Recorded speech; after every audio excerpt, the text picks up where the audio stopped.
así empezamos. Bueno, elegimos este pensamiento de Max Weber, que dice: el hombre es un animal inserto en tramas de significación que él mismo ha tejido. Por consiguiente, la cultura se ocupa del análisis de esa urdimbre. Nos pareció apropiado porque es una metáfora del tejido, como digamos, cómo el lenguaje, cómo el tejido tiene un lenguaje tan amplio que puede ser utilizado también en estas metáforas, ¿no? Por eso nos pareció como inicio traerlo a colación. Claro, Claudia, si me permitís, Sí. también esta idea la retoma Clifford Geertz cuando hace su definición sobre cultura, esta verdadera trama de significados. Pensemos que un tejido se inicia a partir de una urdimbre, es decir, de esos hilos dispuestos en una forma de algún modo muy interesante, y que tienen que ver luego con el tejedor y su acción de ir formando esa trama, ese diseño, y darle sostén, darle entidad a ese textil. La cultura, de algún modo, como una metáfora, obra, según Max Weber y según lo dice Clifford Geertz, como esa trama de sentidos, esa trama significativa que permite acercarnos comprensivamente a los significados que tienen las acciones y pensamientos de los hombres. Así es. Ahora bien, ¿por qué nos hemos interesado en la artesanía textil andina y en los artesanos que la mantienen en vigencia? Bueno, ustedes que son del norte saben muy bien la importancia que tiene el tejido, que todavía tenemos realmente en la zona norte y en la zona andina en general, artesanos de primera calidad.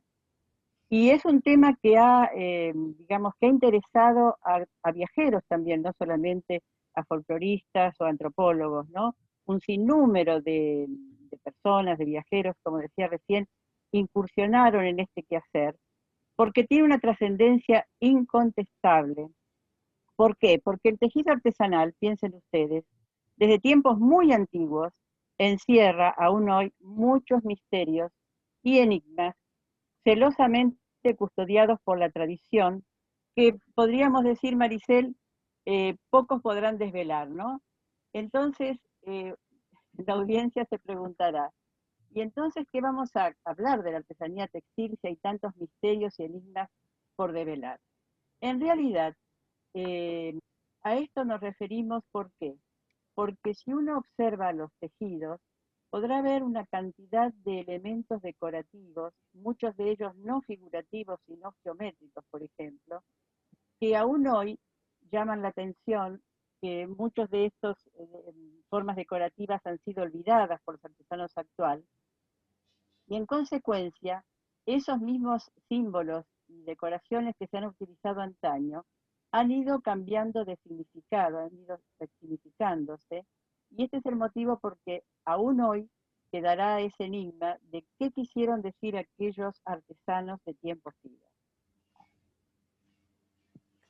Exactamente. Lo que has dicho tiene que ver justamente con esa dimensión en el tiempo que desde la conquista y mucho antes hemos visto cómo los cronistas, fundamentalmente, los evangelizadores, por otra parte, se han interesado en desvelar este secreto que estaba en los textiles y que se confiaba y se guardaba de una manera tan especial. Por eso decimos y hablamos de esos misterios, de esos enigmas. Y en este conversatorio intentaremos de algún modo desandar ese trayecto, ese itinerario a través del tiempo que nos va a ir acercando a este arte textil que verdaderamente nos sorprende y nos atrajo desde un primer momento. El área andina de nuestro noroeste, pero también acercarnos de alguna manera al área andina central, donde muchas culturas, tanto preincaicas como la cultura inca, han sorprendido con este verdadero patrimonio cultural que es el tejido. Y Acá decimos que se perciben entrelazados, tejedor, hilo, tejer, tejido, que a un tiempo lo vinculan con un sistema de representaciones. Volvemos al tema del sentido, de lo que está detrás de cada diseño textil, y que indudablemente va pasando de una generación a otra. Como dice Lorenzo Alcántara, no ajeno a las influencias que el tiempo ha incorporado en el pensar y en el hacer, que nos remite al tejido como diálogo de cultura. Es una expresión preciosa porque estamos hablando de una actitud de comunicar, cómo a través del tejido se conectan las culturas, tienen, digamos, un diálogo fluido que tiene que ver justamente con el compartir saberes.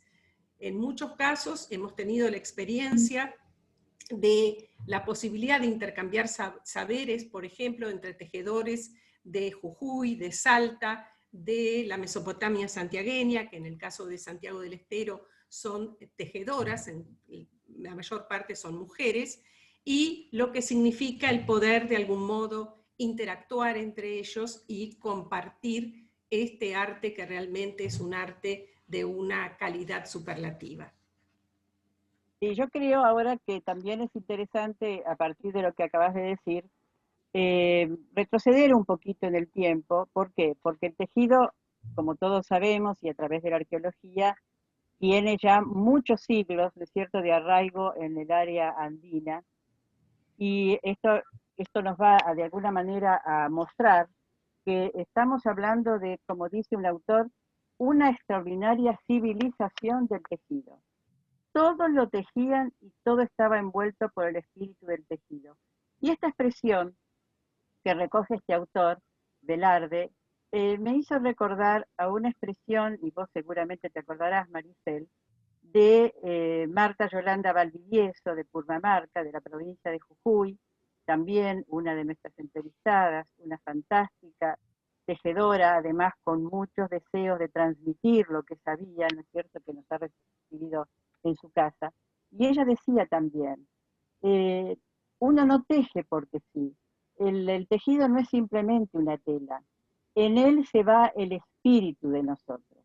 Es decir, ese espíritu del tejido, que viene ya desde tantos siglos atrás, sigue presente en muchos de estos artesanos jóvenes textiles que están en la provincia de Jujuy y que hemos entrevistado, ¿no es cierto? Y además, fíjense ustedes, labran la tierra como quien teje una inmensa alfombra. No hay nada más hermoso que ver, tanto en la región, especialmente en la región de la Quebrada de Humahuaca, y ni qué decir de las tierras bajas de Jujuy, cuando comienzan realmente el arado de la tierra, ¿no? Es la urdimbre que se va formando en esos surcos. Y a la derecha ustedes verán una imagen que corresponde a las famosas láminas de Guamamboma de Ayala, aproximadamente estamos en principios del siglo XVII, en las primeras décadas del siglo XVII. Este autor que ha hecho estas interesantes láminas, que nos ha dejado realmente una documentación fantástica, y en este caso vemos, no el arado, porque el arado, como todos recordarán, fue traído de España, ¿sí?, de Europa a América, no se conocía en América. En América se usaba este palo cavador que se llama tajlia o chaquitaglia, y yo he tenido a la fortuna de verlo usar todavía en los años, en la década del 70, en una localidad de Jujuy, que es Chaupi Rodeo, y este señor tenía algo muy semejante, casi igual al que ustedes están viendo del siglo XVI, XVII. Él lo llamaba taglia simplemente, y lo usaba para sembrar habas, es decir, va poniendo en va cada una de las semillas o varias semillas, según sea el cultivo que se quiera hacer. Y también en este caso van haciendo estos hoyos como si fueran las líneas de la urdimbre. Realmente es fantástico verlos trabajar y con la prolijidad con que se harán y se labran esos territorios. Y si me permitís, Claudia, quiero regresar un poco a lo que decía sobre el espíritu del tejido en las palabras de esta gran artesana que es Marta Valdivieso. Porque acá tenemos justamente una imagen también tomada de Guamán Poma de Ayala, donde se observa el telar de cintura, y hablando de el tejido como algo animado, es decir, como algo vivo, no como un objeto, sino verdaderamente como un sujeto. Por eso el vínculo que tiene el tejedor, tanto con su telar como con las piezas que va confeccionando. Y podemos continuar entonces. Bueno, Fíjense sí, que sí, sí, sí, Claudia. te doy la palabra. Bueno, gracias. Estamos viendo los famosos quipus, que verdaderamente son sorprendentes, se siguen exhumando en contextos arqueológicos, se siguen estudiando porque están realmente dándonos muchísimos datos sobre las diferentes funciones que tenían en tiempos del horizonte incaico.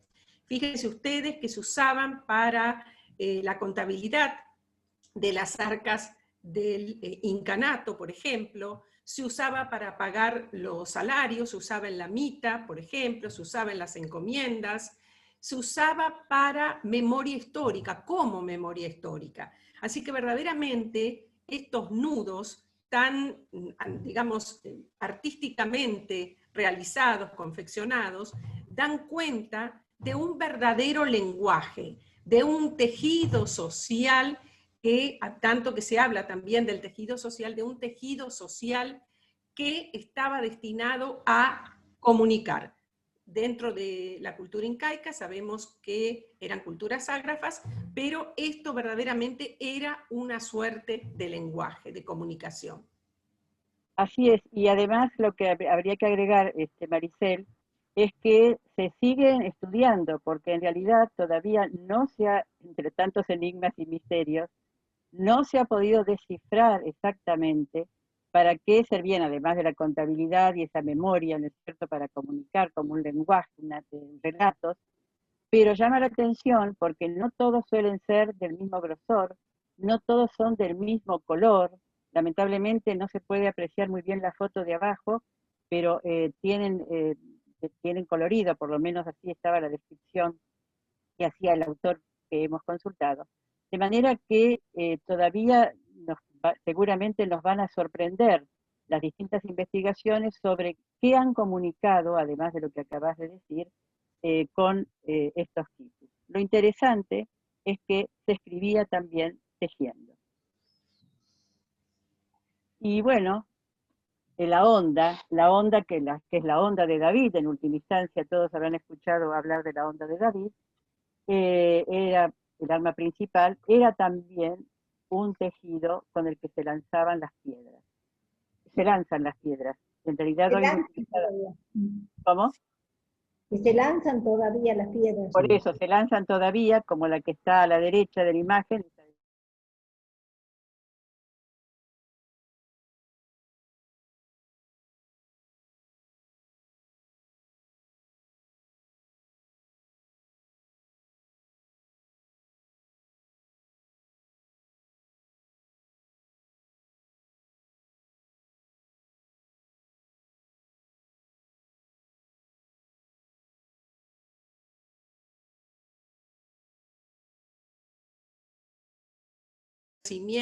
Hasta la tumba, no podemos dejar de mencionar las huacas, y eran verdaderamente sepulturas de caídos, porque como ajuar fúnebre, aquellos que partían de este mundo, se los cubría amorosamente, digo amorosamente porque verdaderamente había todo un esmero en que esos tejidos que los iban a acompañar a ese otro mundo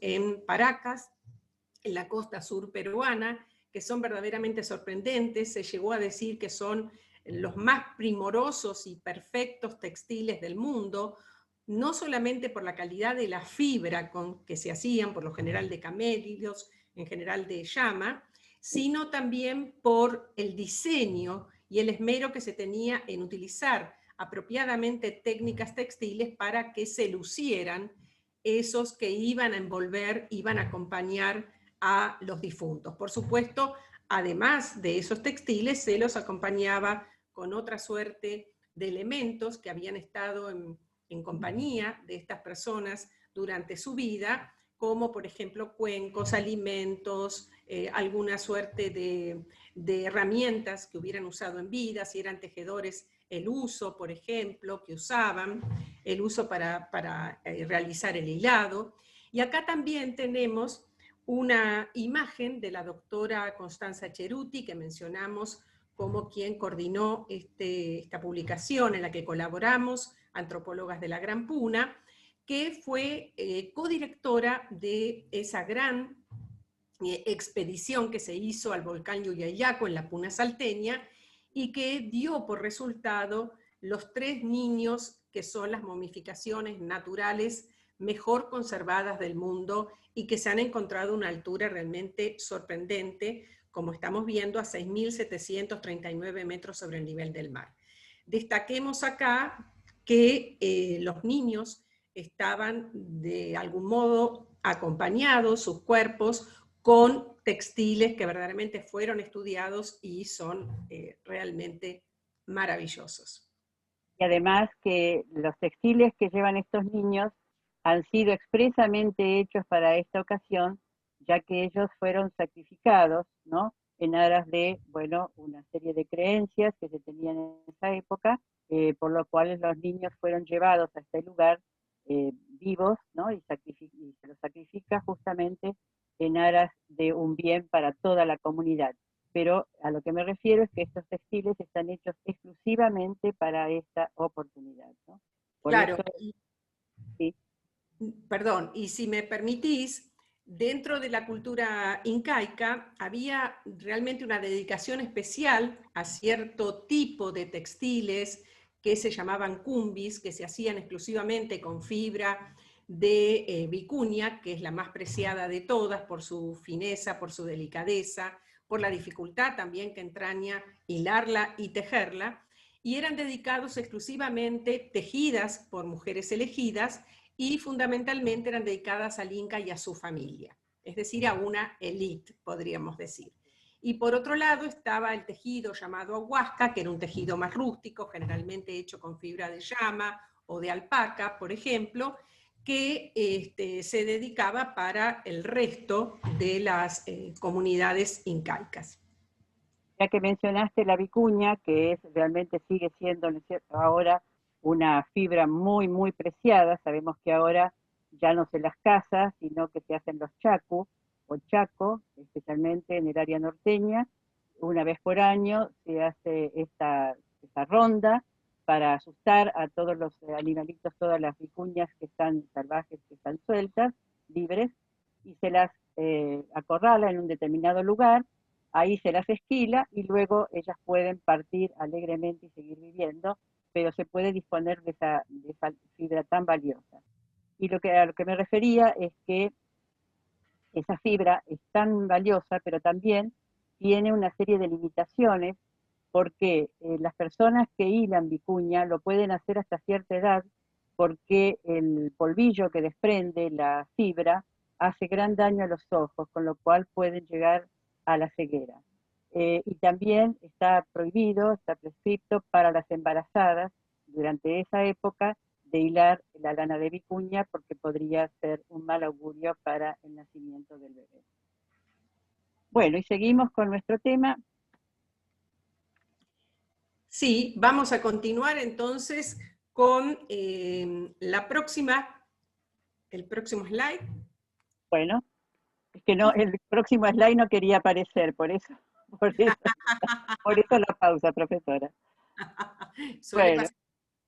Bueno, tenían y tienen la paciencia y la filosofía del que teje y tejieron. Fíjense solamente la maravilla de estos textiles. Realmente la combinación, piensen ustedes que la mayoría están teñidos con elementos, tinturas que provienen del reino vegetal, es decir, hay toda también un aprendizaje a través de tantos siglos de cuáles son las plantas tintorias más apropiadas para dar tal o cual color, cuáles son los mordientes que hay que usar justamente para fijar los colores. Generalmente se usa alumbre, también se puede usar orina, por ejemplo, para fijarlos.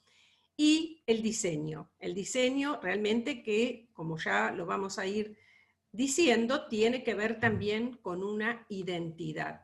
Es decir, dentro de cada una de estas piezas hay detrás una cultura que los creó. Por eso decimos que son los tejidos también más intensos y originales, tomando las palabras de Valverde.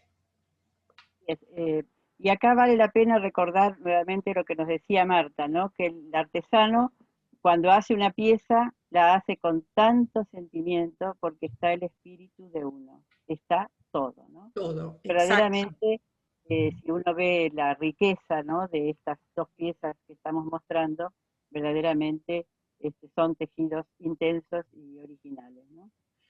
Claro, porque aparte, vamos a decir, Claudia, que el artesano no hace, digamos, ningún boceto previo, ningún dibujo. Es decir, el dibujo lo tiene en su imaginación.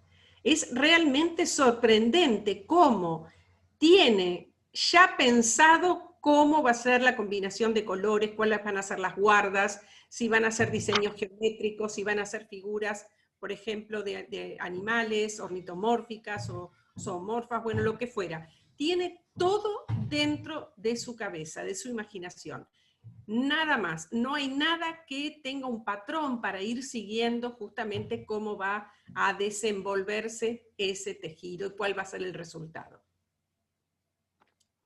Bueno, y en época del Inca era costumbre tributar con tejidos, es decir, el tejido era moneda, de manera que la importancia era tal que cuando se establecían determinadas alianzas, bueno, sabemos que el Inca fue un imperio que abarcó inclusive gran parte del noroeste argentino. De hecho, el camino del Inca llega hasta Mendoza y hasta el río Maule en Chile, a partir de 1480 aproximadamente, que es cuando se extiende, ¿no?, el incanato. Bueno, tenía que convencer, claro, a las poblaciones que quería hacer sus súbditos, por supuesto que muchos se habían rebelado, pero bueno, tuvo que armar un imperio realmente muy interesante, una organización muy importante, una estructura económica, política, económica y militar muy significativa, ¿no? Y fíjense, había barrios inclusive de mujeres tejedoras, había también hombres que tejían, y cada grupo tenía una especialidad, así como los dos que mencionó hace un rato Maricel, también tenían estos barrios la especialidad de uno u otro tipo de tejido, porque de eso dependía el grosor del hilo, el tipo de animal o materia prima que se iba a utilizar para hacerlo. Ahora fíjense qué interesante, y por eso lo hemos rescatado, ¿no? Había derechos, pero también había obligaciones. Es decir, el derecho a poder consumir y a buscar en los depósitos comunales lana y algodón, entre paréntesis. No eran comunistas los incas, ni mucho menos, sino que tenían una estructura donde la propiedad privada existía y también existía la propiedad comunal, que fundamentalmente funcionaba para las personas discapacitadas que no tuvieran nadie en la familia que los pudiera abastecer. De lo contrario, aún las personas discapacitadas tenían que colaborar con su familia en lo que podían. Quedaban excepcionados las personas ciegas, que eran las que estaban, digamos, más protegidas. Las demás personas en edad activa, todas debían trabajar. Y esto, digamos, ellos podían abastecerse del algodón y de la lana, pero también para hacer su propio vestido, pero también tenían la obligación de confeccionar los tejidos para las necesidades del Inca, de su familia, del culto. Nadie estaba excusado de la prestación dotativa textil, como dice la diapositiva, y debían entregar una manta al año por unidad doméstica y una camisa por cada persona. Y entonces, ¿qué ocurría? En los momentos de emergencia, el Inca tenía entonces que abastecer por una sequía o una gran inundación, un problema grave, una catástrofe, una peste, que también sucedían en aquellas épocas, entonces esos depósitos comunales eran los que se abrían para poder, digamos, abastecer a las personas que por distintas causas no podían hacerlo. No sé si querías agregar algo más, Maricel. Sí, por supuesto, porque lo que decís es apropiado para pensar que era la verdadera, como dijiste, moneda de la tierra. Las multas se pagaban con textiles, por ejemplo, en los litigios también por tierras también estaban, por supuesto, los textiles.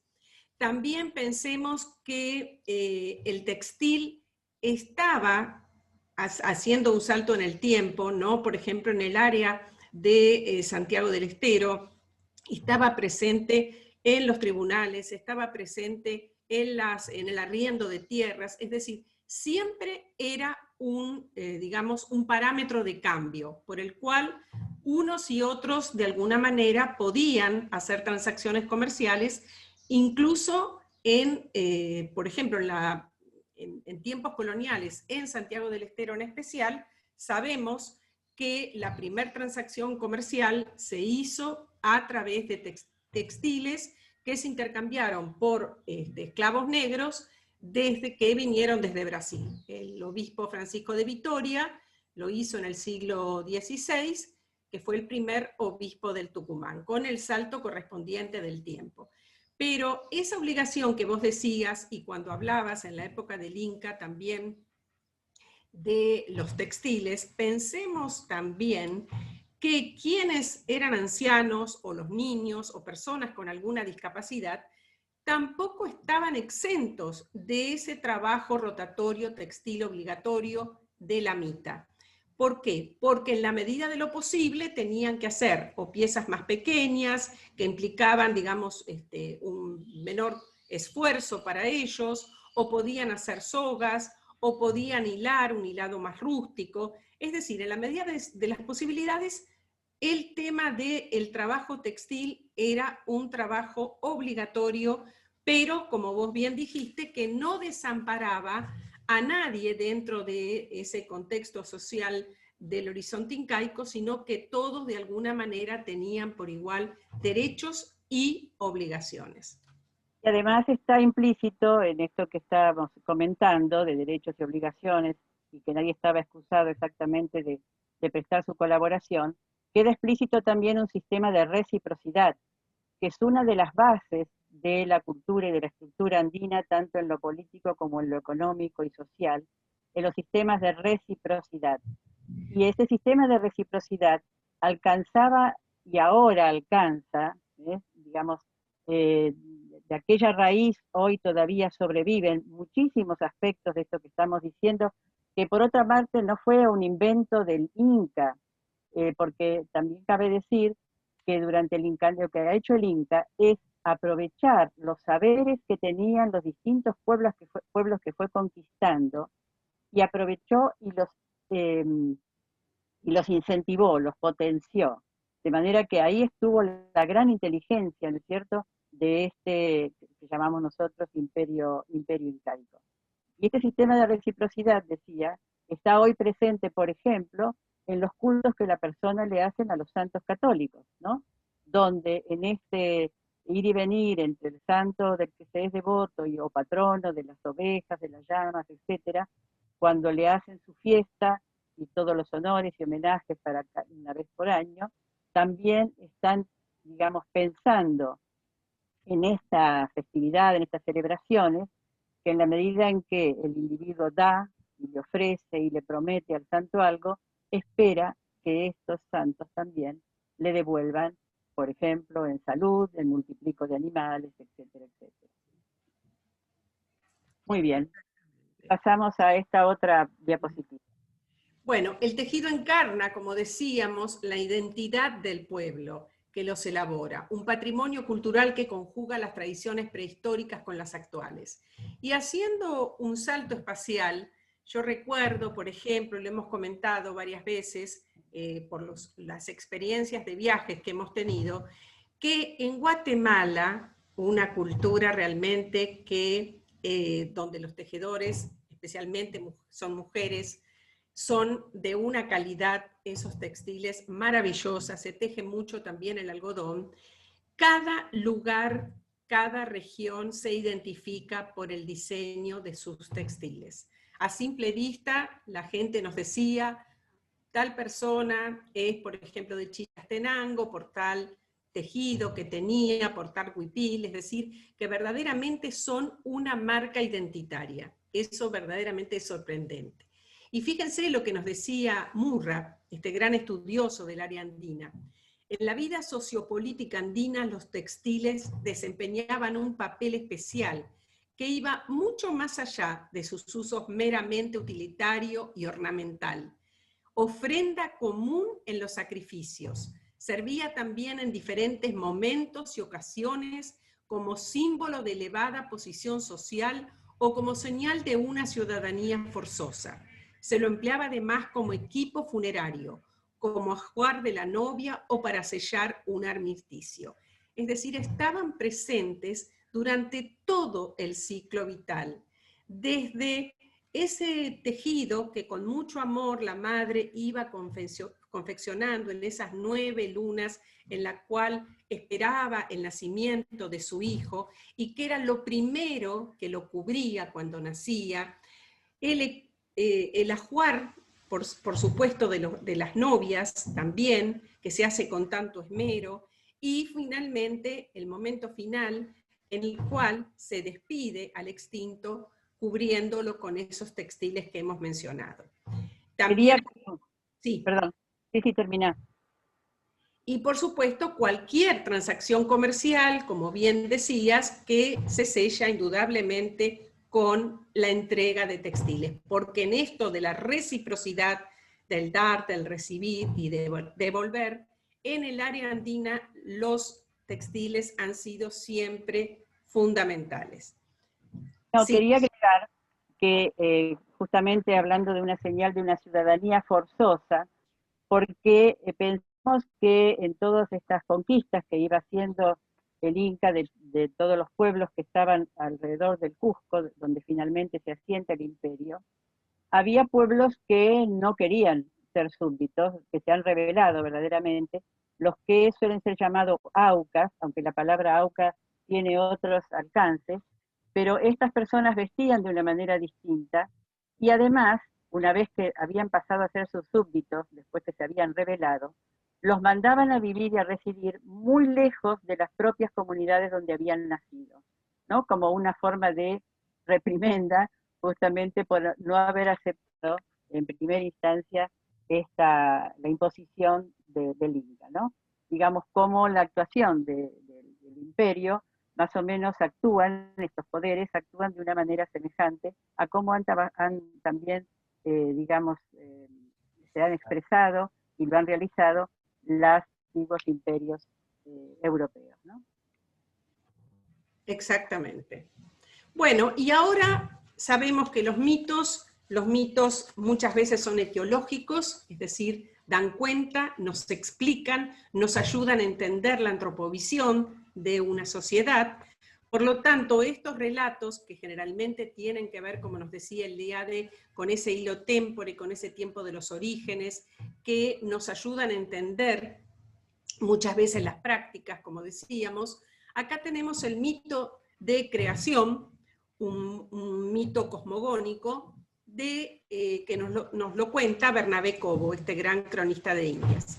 Y dice así: el criador, Viracocha, formó del barro de Tiwanaco las naciones todas que hay en esta tierra, pintando a cada una el traje y vestido que había de tener, y que asimismo dio a cada nación la lengua que había de cantar.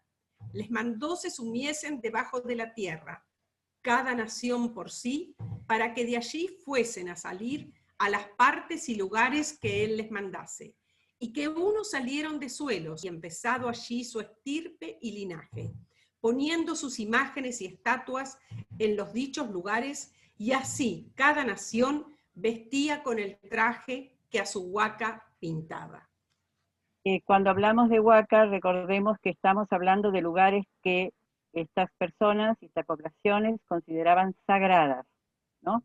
Es decir, eran lugares de culto.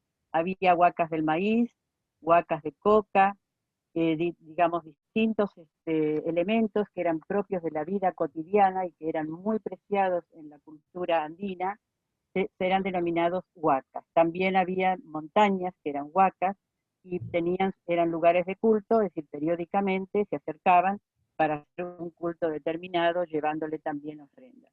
Pero yo quería agregar acá, Maricel, eh, digamos, desde una mirada más filosófica, entre comillas, digamos, ¿qué es lo que nos dicen estas divinidades? ¿No? Porque en principio, cuando hablamos de mito en antropología, en etnología o en folclore, estamos hablando de relatos que por lo menos creen estas personas que han ocurrido in lo tempore, pero que han tenido existencia.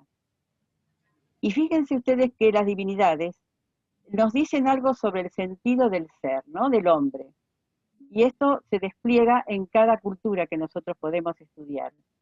¿Por qué? Porque estos personajes y lo que se dice en el argumento de estas historias nos refieren sobre el modo y la forma de cómo se interpreta el mundo, ¿no? Es decir, la divinidad no es un producto arbitrario, no será ocurrido porque sí al hombre. En términos hermenéuticos, podríamos decir que Viracocha nos muestra cómo el hombre prehispánico comprendía su mundo. Esta entidad que consideraban poderosa simboliza ese mundo y al estar lleno de sentido, Viracocha y todo lo que él creó, y con sus ayudantes, porque también hay algunas versiones que hablan también de sus 4 ayudantes, etcétera, que crearon los 4 lugares del Tahuantinsuyo, del imperio inca. Esta entidad decía que consideran poderosa, que simboliza ese mundo, está lleno de sentido y por esta razón la población lo considera sagrado. Por eso es objeto de culto. Y además tenemos que acordarnos que cuando llegaron los españoles, Pizarro es el primero que entra desde Panamá con 180 soldados aproximadamente y hace pie en el primer lugar que está hoy al norte de Perú, o a lo que es actualmente Perú, que es Tumbes, y dice que cuando los vieron a los españoles se los llamó viracochas, justamente porque pensaron que eran enviados por esta divinidad. Claro, imaginemos, cerremos los ojos e imaginemos a esos hombres a caballo. A caballo, el caballo no era conocido en América. Un animal realmente sorprendente para estas personas, más el aspecto que tendrían con sus armaduras, quizá un poco perplexas ya a esa altura de los acontecimientos. Estamos hablando de 1532, que es cuando Francisco de Pizarro entra al norte de Perú, ¿no? De manera que no era imposible imaginar que venían como enviados especiales de Viracocha, ¿no? Si me permitís, Claudia, ¿Sí? mientras relatabas, realmente pensé en el cine y pensé en Herzog, en Aguirre, La ira de Dios. Ajá. Qué película maravillosa que puede dar cuenta a través de imágenes de lo que fue ese primer momento de contacto y de la conquista. Lope de Aguirre, uno de los conquistadores que sale del Cusco y se va hacia Amazonia, y todo lo que significa justamente esta gesta, este encuentro o desencuentro en algunos casos con los naturales, y ese sorprenderse mutuamente de lo que iban viendo. Así que me pareció, para cerrar lo que estabas comentando, comentar. Bueno, y el tejido y sus múltiples funciones. Múltiples la palabra. Sí. Bueno, fíjate que tenemos el tejido dentro de todas las funciones que tiene en la vida cotidiana. Dijimos que tiene una función utilitaria, también una función ornamental, por supuesto. Bueno, la faja, esta faja que estamos viendo, que fue confeccionada por este gran tejedor que nos dejó este año, Ricardo Alancay, de Jujuy, que realmente, bueno, pertenece a la colección Staude, gracias a la gentileza de Celestina Stramiccioli, y que da cuenta justamente de lo que significa también una faja para un tejedor. Él nos decía que la faja es el sostén especialmente del tejedor en sus largas horas inclinado en el telar, con esa tarea realmente que es una tarea de gran esfuerzo, de gran dedicación, de gran también atención, además de la destreza que desenvuelve. Bueno, la faja verdaderamente, él nos decía que es el sostén, podríamos decir. Antes que continúes con antes que pases a otro tema, permiso, Maricel, también nos contaba de las fajas que se hacen en un lugar de Jujuy que se llama Suripugio, que, bueno, Suripugio significa el manantial de los ñandúes. Suri es la denominación quechua del ñandú americano, y Pugio es manantial. Y justamente en este lugar se hacían, no sé si todavía, la verdad en este caso lo dejo totalmente, unas fajas acordoneadas, es decir, de lana, como la que ustedes están viendo, pero tiene una forma de acordeón que si uno las estira parecen como elástico. Y entonces esa es la que también se suelen poner, o solían ponerse en las lumbares, atarse en las lumbares, por la situación que sufren, como acaba de decir Maricel, el problema del agobio, ¿no? De la posición en que tienen que trabajar los tejedores, ¿no? Discúlpame, Maricel. Exacto. Bueno, y acá en la imagen central tenemos a doña Águeda, que en Abrapampa, conocida, me parece, de Enzo Yampa, que nos está acompañando, lo digo con mucho humor, y fíjense ustedes que está sosteniendo un aguayo a modo de uncuña. ¿Qué es la uncuña? La uncuña es el trozo, el fragmento de textil que se usa para hacer el tanteo o vistaje, o sea, la lectura con las hojas de coca que por lo general hacen los curanderos, los yamanes, es decir, cuando son consultados por alguna dolencia, que algún paciente se acerca a ellos arrojan ritualmente las hojas de coca sobre la uncuña, por eso la importancia de limitar con este textil el campo ritual donde estas sagradas hojas van a ser de voz, es decir, van a dar su pronunciamiento, van a dar su veredicto sobre cuál es la enfermedad que está quejando a el paciente. Así que fíjense la importancia también entonces de los textiles, no solamente sus funciones en la vida cotidiana, sino sus funciones ceremoniales. En este caso, la uncuña es conservada con muchísimo cuidado porque de alguna manera es ese espacio consagrado a las deidades, tanto a las deidades del culto católico como también a la deidad prehispánica actualmente vigente, que es Pachamama. Y en la imagen derecha tenemos un pelero, sabemos que se usa sobre la montura, es uno de los elementos que se usa justamente para hacer más confortable al jinete, y en este caso este pelero creo que también fue realizado, si no me equivoco, Claudia, por Ricardo Alancar, ¿no? Así es, sí. Bueno.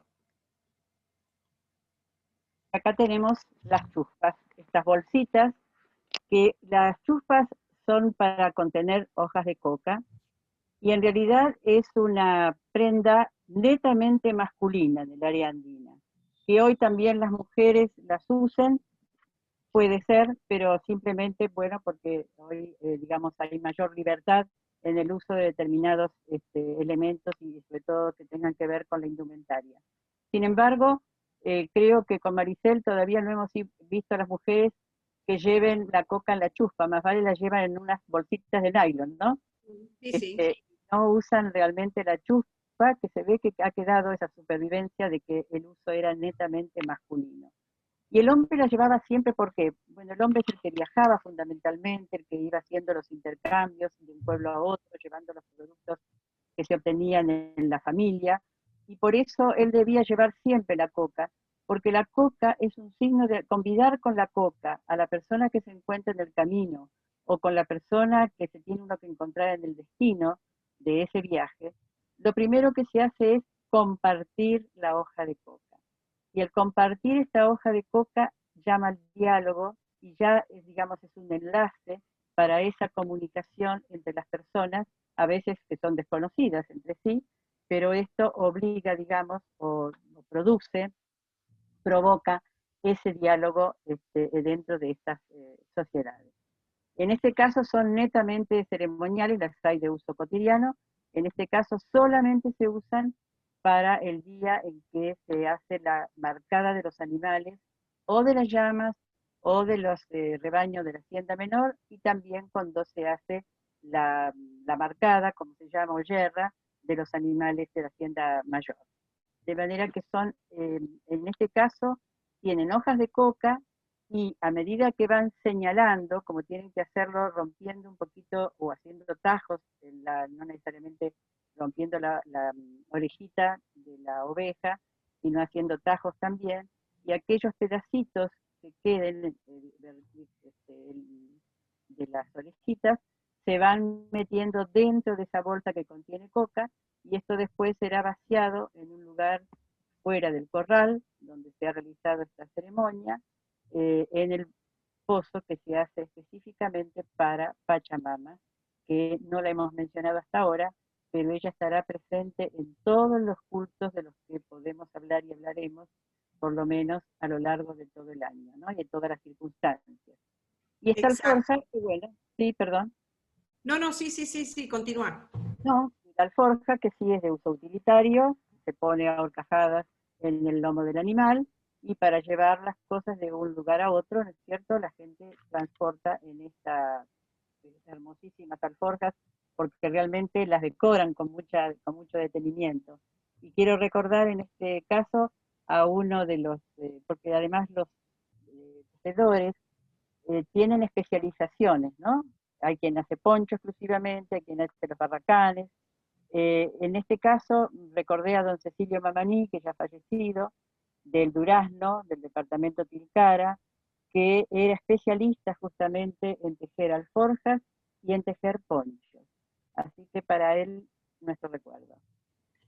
Y lo que estabas diciendo me hizo recordar también esa pieza textil. Vos hablaste de la señalada, pero durante el 1 de agosto y todo el mes de agosto, este mes tan ritual en el cual hay que hacer huésped a la Madre Tierra, Pachamama, bueno, digamos, ese orificio, ese hoyo que se hace en la tierra para realizar todos los rituales en los que se le ofrece comidas, bebidas, hojas de coca, cigarrillos.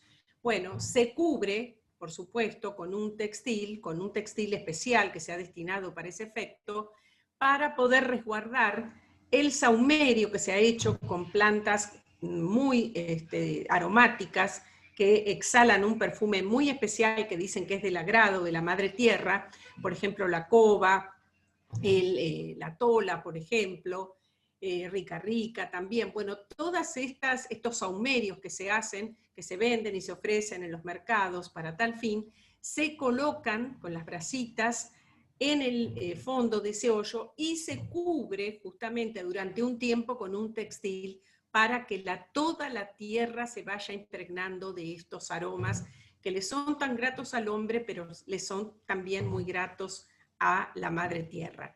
No olvidemos que hay un principio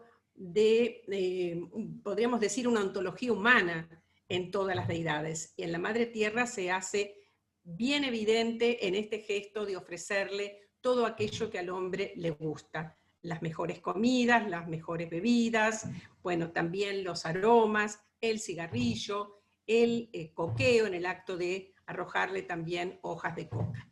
Sí. Como fecundo vientre materno, ¿no? Y la calidez donde se va a generar realmente los frutos que ella va a dar, ¿no? Bueno, y esa otra piel que es el tejido, dice una autora, López Castaño, en el año 94. Y otro arquitecto que escuché hace poco en una conferencia desde México, decía, bueno, el tejido es la segunda piel, ¿no?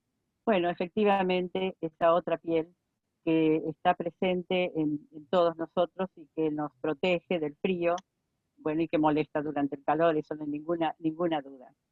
Ahora, esta prenda, que es el aguayo, tanto para llevar estos niños como para esos dos corderitos que lleva esta señora de un lugar a otro, porque son recién nacidos y pobrecitos no podrían caminar, ni siquiera al lado de su madre, seguramente son guachitos, como le dicen, o sea que